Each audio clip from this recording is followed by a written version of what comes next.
وہ یہ کہہ رہے ہیں کہ جی ٹرمپ اور موجودہ امریکی حکومت پاکستان کی بہت تعریف کر رہی ہے، خصوصاً خاص طور پر پاک بھارت تنازعات کے بعد، یہ جو بھی حالیہ مئی میں ہوا ہے، ایک دم ٹرمپ صاحب کو محبت جی چڑھی پاکستان کے لیے۔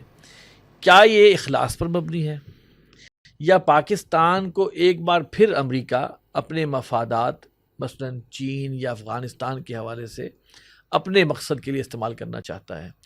کیونکہ پہلے بھی کئی دفعہ امریکہ پاکستان کو اپنے مفادات کے لیے استعمال کر چکا ہے، اور پاکستان نے امداد تو تھوڑی بہت ملی ہوگی لیکن اپنا نقصان بہت کیا ہے۔ آپ کے آخری جملے میں ایک بڑا پیارا جواب اس کا آ چکا ہے۔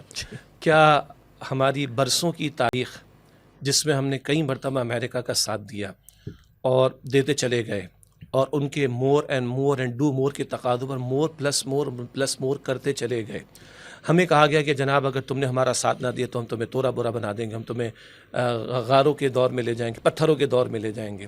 تو ہم نے ساتھ دیا۔ اس ساتھ دینے کے بعد کیا ہوا؟ ہمارے ملک میں دودھ کی نہریں بہہ گئیں، ہمارے بچوں کے منہ میں جو ہے سونے کا نوالہ آ گیا، ہم سب کے سامنے ہیں۔ اب بھی ہماری آنکھیں نہیں کھلیں گی، آخر کب تک؟ تو بات بالکل واضح، ان کو کہ ہم سے ہمدردی